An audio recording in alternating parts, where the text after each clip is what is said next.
Atos 16, 13. Um lugar de oração. O exemplo de Jesus sobre oração foi algo assim tremendo para nós. E ele, sendo Deus, investiu o seu tempo maior em oração para dizer para mim e para você que a oração é fundamental na caminhada cristã. E nós estamos aqui no livro de Atos, que é o livro também, o livro do Espírito Santo, o livro que fala das reuniões de oração, o livro que fala do crescimento espetacular da igreja, o livro que fala dos sinais e prodígios, das maravilhas do povo de Deus, da intervenção de Deus na igreja. E nesse texto aqui de capítulo 16, Paulo fala que havia ali uma reunião de oração, um lugar de oração. E quando nós começamos a estudar esse texto à luz do contexto, a gente observa que por causa daquela reunião de oração, algumas coisas aconteceram. A palavra de Deus diz que o Senhor mesmo nos manda orar. Ele diz assim: buscai-me e vivei. Buscar o Senhor é a sua força, buscar o Senhor perpetuamente. Então, se você buscar a Deus, você vai viver. E no corre-corre da nossa agenda, o que nós menos tempo separamos é para a oração. Não separamos tempo para orar, para buscar e para dedicar a nossa vida diante do Senhor. E o resultado é terrível. Mas quando nós começamos a dar valor à oração, a buscar a Deus em oração, algumas coisas acontecem. E quais são as coisas que acontecem quando a igreja ora? E nós vimos aqui no texto, irmãos, algumas coisas extraordinárias.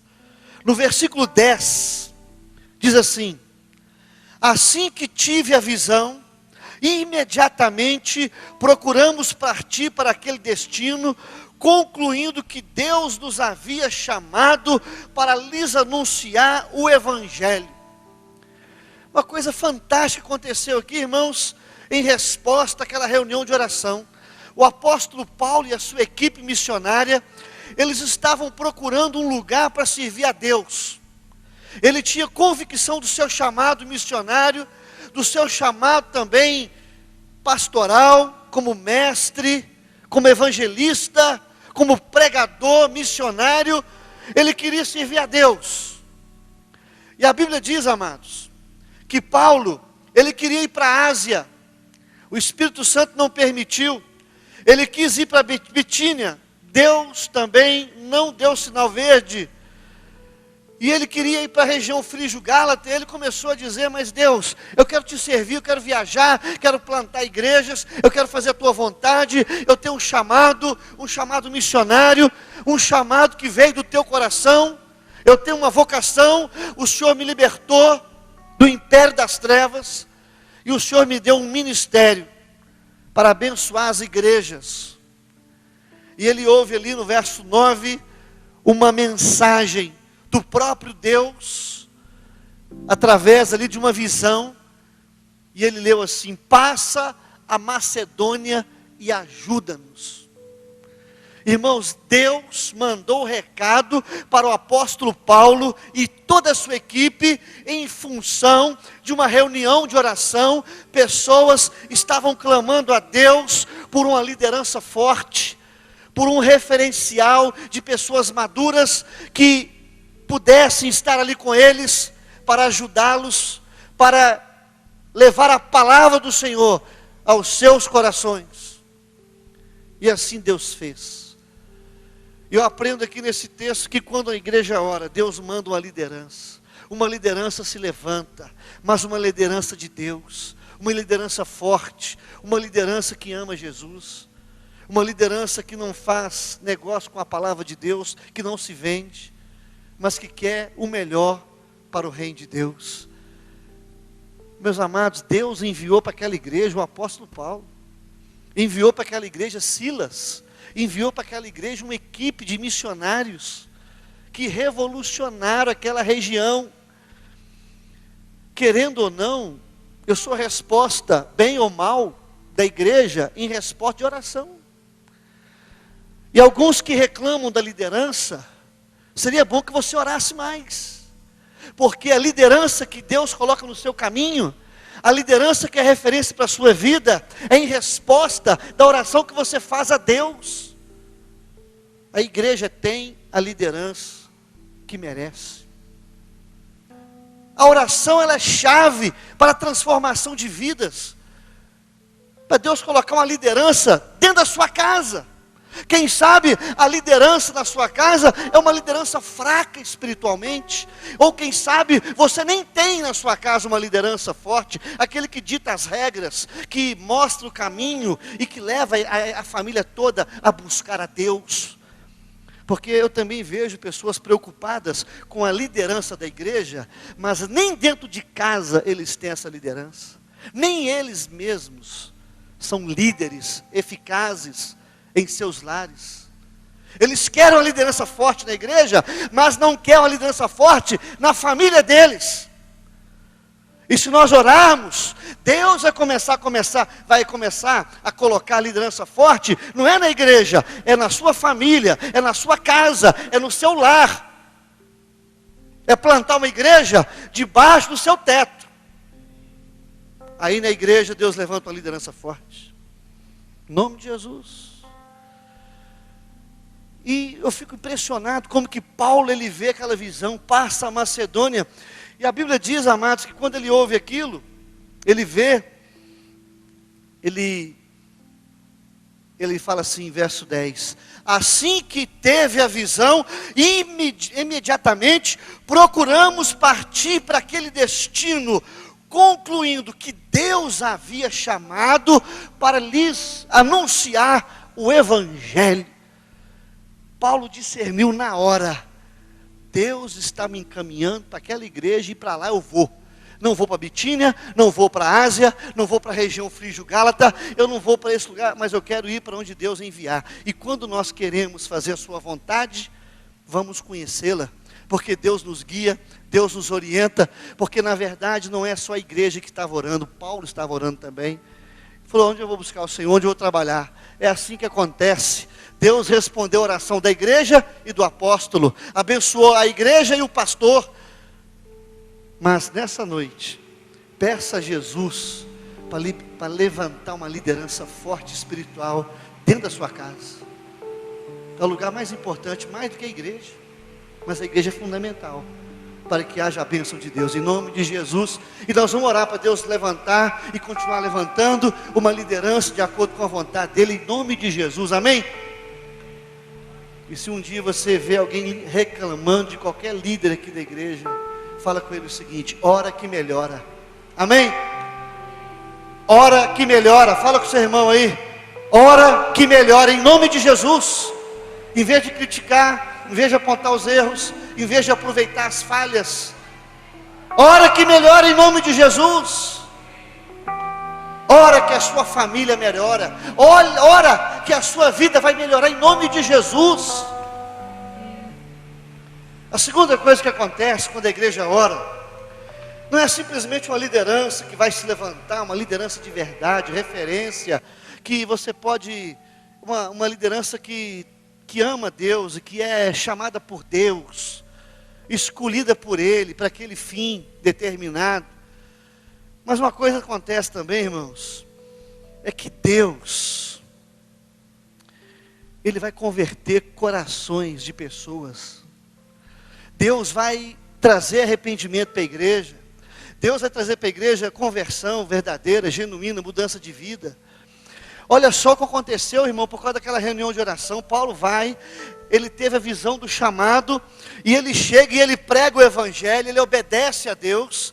E lá no versículo 11 a 15, fala o seguinte: certa mulher chamada Lídia, da cidade de Tiatira, vendedora de púrpura, era uma mulher temente a Deus, e os escutava. O Senhor lhe abriu o coração para entender as coisas que Paulo dizia.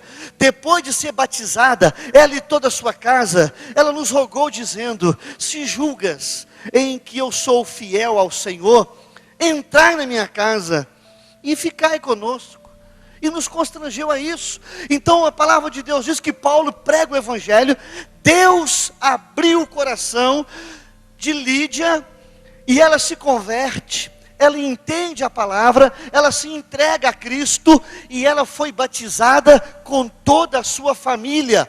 Meu amado, quando a igreja ora, as pessoas se convertem, as pessoas são batizadas, as pessoas se arrependem, as pessoas mudam de vida, as pessoas abraçam o ministério, as pessoas querem servir a Deus, as pessoas amam os apóstolos, elas amam os pastores. Ela constrangeu o apóstolo Paulo em carinho e amor, falou o seguinte: Paulo, fique conosco, a sua equipe, eu quero abençoar vocês. Quem sabe um jantar, eu quero hospedar vocês, eu quero ser grata a Deus pela vida de vocês. Quando a igreja ora, há gratidão no coração, há reconhecimento da liderança, há amor, há reciprocidade, há pregação, há conversão.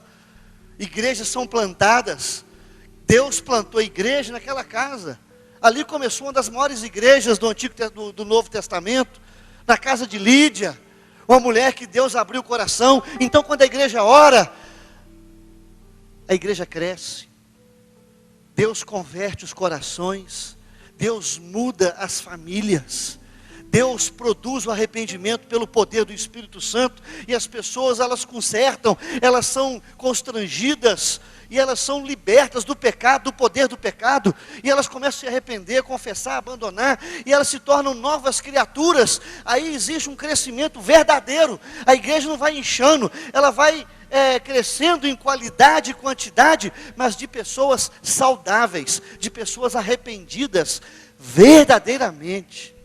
Novos maridos, novas esposas, novos filhos, patrões, empregados, novas vidas. Entende? Então Deus coloca na igreja não apenas uma liderança referencial, mas uma igreja referencial. Amém? Isso é importante, a oração. Eu observo aqui, Deus levanta o povo para orar, não só na igreja, mas nos devocionais. Buscar Deus, um lugar de oração, que a sua casa tem um lugar de oração, no seu trabalho um lugar de oração. Jesus me deu um lugar de oração, que eu frequente, pelo menos uma reunião de oração. Eu que oro sozinho também, que eu oro com a minha família, e que o Senhor possa mandar para dentro da minha casa uma liderança, referência, em nome de Jesus, amém? Para minha igreja, para minha empresa, para que haja conversões da minha família, para que as pessoas sejam convertidas. Meu irmão, quando a igreja ora, as pessoas conhecem o melhor, elas conhecem a Deus, elas conhecem a Jesus, porque o próprio Deus nos dá entendimento para pregar a palavra, poder, e as pessoas entender e entregar a Cristo. Amém? Às vezes eu vejo pessoas na igreja demorando um tempão para batizar, né? Ela está na igreja, tem 344 anos. Aí você fala, você não quer batizar de uma vez? Não, abraçar o ministério? Ah, vou dar um tempo. Essas pessoas que demoram a batizar, irmão, porque demorou a converter. Quando a pessoa converte, ela quer batizar, ela ama a igreja, ela quer trabalhar, ela veste a camisa, ela tem um ministério, tem um dom, um talento, ela tem responsabilidade com a igreja local, ela tem compromisso com Deus. E quem ama Deus, ama a sua igreja, irmão. Batiza, professa a fé, diz para todo mundo quem é: eu sou de Deus, eu quero é Deus, e quero servir a Deus, quero plantar uma igreja na minha casa. Foi assim com Lídia. Deus abriu o coração dela, falou: ó, eu quero batizar agora, e a minha família inteira, e eu quero que a minha casa se torne uma igreja, um ponto de pregação, e eu quero que você se comigo também. Aquela mulher gulosa, né? Todo crente convertido é guloso, ele quer muito, ele quer mais, e Deus dá muito mais do que ele pede. Deus excede, amém? Deus supre, Deus dá sede e mata a sede, e te dá mais do que você pensa. Mas a terceira coisa também acontece quando a gente ora. Não é apenas uma liderança referencial em casa, na igreja, ou no trabalho. Não é simplesmente uma questão de crescimento verdadeiro, né, de pessoas convertidas a Cristo. Não só na igreja, onde você for. Você será um ganhador de almas, um cura d'almas, entendeu? Você será frutífero, um ramo frutífero, abundante. É isso que Deus está dizendo. Quando a igreja ora, quando você ora, você produz frutos dignos de arrependimento. As pessoas olham para você e glorificam a Deus que está nos céus, pela sua vida. E você é um meio de trazer pessoas para a igreja. Entendeu? Você frutifica, você dá fruto, você serve, você trabalha. Você é uma bênção.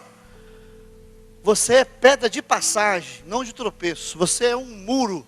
Aliás, você é uma ponte. Você não é muro. Você é uma bênção, não é maldição. Você ajunta e não espalha. Mas a palavra de Deus diz, irmãos, que quando a gente ora, não é somente uma referência de liderança para nos ajudar, para nos discipular. Não apenas pessoas se convertem ao nosso derredor. Mas a Bíblia diz, irmãos, que quando a gente ora, nosso discernimento espiritual se torna mais aguçado. Você começa a entender coisas, a enxergar coisas espirituais, ocultas. Você discerne os espíritos malignos. Você começa a discernir a voz que é de Deus, que é do homem ou que é sua. Você entende, começa a ser instrumento não só de converter pessoas a Cristo, mas você se torna instrumento de Deus para a libertação de pessoas de opressões malignas. Você se torna uma pessoa usada por Deus para libertar pessoas do diabo. É isso que aconteceu ali naquela região, por causa de uma reunião de oração. Quando a igreja ora, o diabo não tem lugar, ele é expulso, ele é envergonhado. A luz, quando ela se torna presente, as trevas se vão, irmãos. O diabo é desmascarado. É por isso que devemos orar, para Deus trazer luz nas trevas. E o diabo, ele é envergonhado em nome de Jesus Cristo, ele é vencido, ele é derrotado, ele se torna inoperante, não tem mais poder de atuar, de oprimir, de machucar as pessoas, enganar. Olha só o que está lá no verso de número 16, 17, 18. Paulo diz assim: aconteceu, está lá no mesmo contexto da reunião de oração, estava ali. Aconteceu que indo nós para o lugar de oração, quer dizer, Paulo começou a frequentar a reunião de oração, e ele diz assim, quando eu estava indo para a reunião de oração, ele diz assim, apareceu uma jovem possessa de um espírito adivinhador, a qual adivinhando dava muito lucro aos seus senhores. Seguindo Paulo e a nós, ela clamava assim dizendo: estes homens são servos do Deus vivo, o Deus Altíssimo, e vos anunciam o caminho da salvação. Amados, que coisa estranha, o capeta está falando a verdade. O diabo possuía aquela jovem e dizia assim, ó, esses homens, eles são servos do Deus Altíssimo e vos anunciam o Evangelho, o caminho da salvação. Não havia nada de errado no que o capeta falou, mas Paulo discerniu na hora, não é voz de Deus, não é voz da igreja, essa voz é do inferno. Indignado, olhou para aquela jovem e disse, em nome de Jesus, sai dela. Imediatamente o espírito maligno se retirou, ela foi liberta e parou de adivinhar. Houve ali uma libertação de um espírito imundo. Quando a igreja ora, o diabo para de atuar nas famílias como tem atuado, irmãos. Pessoas são libertas da prostituição, do homossexualismo, do materialismo, da rebelião, da rebeldia, da mentira, da opressão maligna, da depressão, opressão do diabo, da possessão, do vício, da religiosidade, da miséria. É por isso que você precisa orar e buscar. Quando você ora, Deus mostra o caminho. Deus, Ele te dá discernimento da voz que você está ouvindo por aí. E Paulo não aceitou aquilo. Estava querendo bajular ele. Ele falou, não preciso disso, de ser bajulado por ninguém. Eu não preciso ser reconhecido por ninguém. Satanás, sai dela em nome de Jesus. Eu te mando, eu te ordeno. A igreja, quando ora, ela tem poder, ela tem autoridade contra espíritos imundos. Ela tem poder contra o diabo e o inferno inteiro. Ela manda e ele obedece.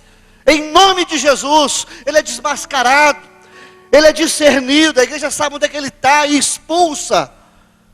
E ele sai em nome de Jesus. As profetadas que existem por aí, de certos irmãos falsos, irmãos das trevas que andam profetando por aí, é profetada para cá, profetada para lá, mas o homem que ora tem discernimento de Deus e discerne até as profecias, meu irmão, as mensagens, as coisas de Deus e as coisas que não são de Deus, em nome de Jesus. Ele não é enganado por ninguém, amém? Ele é direcionado. E é isso que nós estamos precisando na igreja. Quando você não ora, você começa a bater em quem não deve bater. Você começa a expulsar quem não deve expulsar. E você faz do seu amigo o seu inimigo. Atira para tudo quanto é lado e fere quem você jamais devia machucar. Falta discernimento. Você começa a ver que todo mundo é inimigo, todo mundo é opressor. Você, aquela síndrome de ser perseguido, né? Aqueles malucos lá, beleza, lá de Barbacena. Estou sendo perseguido. Rapaz, você está ficando maluco, rapaz. Para de atirar nos irmãos, para de atirar em pessoas, para de atirar em pessoas que são do nosso exército.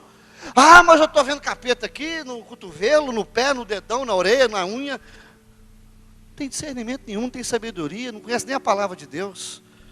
Mas é orar e conhecer a palavra em nome de Jesus, para Deus estar discernimento e base bíblica em nome de Jesus, irmão. Quando a igreja ora, há libertação, amém? Pessoas são saradas, Deus cura as enfermidades, as doenças, os traumas, as enfermidades psicológicas, as dores da infância, os traumas do passado, meu irmão. Quando a gente ora, Deus cura o nosso coração, em nome de Jesus, amém? E em quarto lugar, irmãos, quando a igreja ora, não é simplesmente Deus manda uma referência, uma liderança boa para você seguir. Não simplesmente conversões acontecem. Não simplesmente libertação também vai acontecer. Mas você aprende, Deus te ensina algo tremendo na sua vida. Deus te ensina a tirar lições dos momentos mais difíceis da sua vida. Quando você ora, você entende que Deus está no controle da sua vida. Que você não é um acaso. Que você não nasceu para sofrer, que aquilo foi falta de sorte, aquilo foi providência de Deus na sua vida. Você sabe que Deus está no controle, mesmo que as coisas difíceis aconteçam, e você tira proveito delas. Quando Paulo expulsou aquele demônio, quando Paulo desmascarou Satanás e acabou com o lucro daquela cidade, ele foi preso. Ele foi açoitado, ele foi machucado, ele foi ferido injustamente, colocado na prisão, na masmorra, pés, mãos amarrados, ele e Silas. Paulo muito bem podia dizer assim: poxa vida, aquela visão que eu tive lá foi do capeta, foi Deus que mandou para Macedônia, porque Deus jamais permitiria que eu fosse parar na cadeia. Silas, aquela visão foi do capeta. Vão deletar esse negócio, vão chamar um deputado federal aí, um político amigo nosso, para nos tirar daqui e nunca mais voltaremos a este lugar. Vamos pregar prosperidade por aí e ganhar dinheiro. Meu irmão, o homem de Deus é diferente. A palavra de Deus diz, amados, que Paulo e Silas tinham convicção do seu chamado. E a convicção do nosso chamado não é quando tudo vai bem não, viu gente? É quando as coisas vão de mal a pior. A gente não perde a convicção do nosso chamado, da visão de Deus para o nosso coração. Apóstolo Paulo chegou para Silas e falou: Silas, puxa um hino aí, meu filho. Vão adorar o nosso Deus vivo, poderoso, porque Deus tem um propósito. Deus está no trono, Ele é soberano. Ele nos trouxe para cá, Ele tem um propósito aqui nessa cadeia. Vamos adorar Jesus, vamos louvar a Deus. Aí Silas falou: está machucando, mas tá bom, vamos louvar o Senhor Jesus. E eles começam a louvar a Deus. Eu não sei qual foi o hino que ele cantou, mas deve ter sido um hino abençoado demais. A igreja inteira, a prisão inteira ouviu. eles louvando, adorando o Senhor Jesus, e de repente vem ali um terremoto, e a palavra de Deus diz que as prisões, elas são assim, Deus quebra os grilhões, cadeias, e todos são libertos. Quando a igreja ora, o terremoto acontece, a libertação acontece, a intervenção de Deus vem. E a Bíblia diz, amados, que o carcereiro, quando ele viu aquilo, ele falou: eu vou suicidar, porque o carcereiro, quando permite alguém fugir, ele morre, ele é morto, né? Ele falou: já que eu vou morrer mesmo, eu prefiro suicidar, eles vão me matar quando souber que no meu horário de serviço essa turma toda foge. Aí Paulo falou o seguinte: não te faças tal loucura, nós estamos aqui, nós não vamos fugir. E ele pergunta assim, olha só que pergunta extraordinária que aquele moço faz. Ele fala assim: o que devo fazer para ser salvo? O que eu devo fazer para ser salvo? Irmãos, que palavra, né? Que pergunta. Ele olha para o apóstolo Paulo e fala: Paulo, o que devo fazer para ser salvo? E ele diz assim: crê no Senhor Jesus, será salvo tu e tua casa. E nós sabemos o que aconteceu. Aquele carcereiro cuidou das feridas do apóstolo Paulo. A palavra de Deus diz que o carcereiro creu com toda a sua família e foi batizado, assumiu um compromisso com Jesus, a sua família inteira foi salva. A palavra de Deus diz, amados, que quando você ora, ninguém tira a sua alegria. A sua alegria depende de Deus, não das pessoas. A sua alegria não depende da igreja, nem do ministério, nem do seu casamento, nem do seu filho, nem do seu dinheiro. A sua alegria depende de Deus, e essa ninguém tira, irmão. E sabe qual é a alegria? Da presença viva de Deus conosco, até a consumação do século. E Paulo sabia disso, porque ele era um homem de oração. Então, irmãos, quando você ora, Deus te dá uma alegria no meio da guerra. E quando a adversidade vem, você sabe que Deus está no controle. Alguma coisa está para acontecer. Aí você diz assim: ainda o louvarei, ainda o louvarei. Deus tem um propósito em tudo que está acontecendo. Eu quero dizer o seguinte, irmãos: quando você estiver passando por uma grande tribulação, você prepara, porque uma grande bênção está a caminho da sua vida.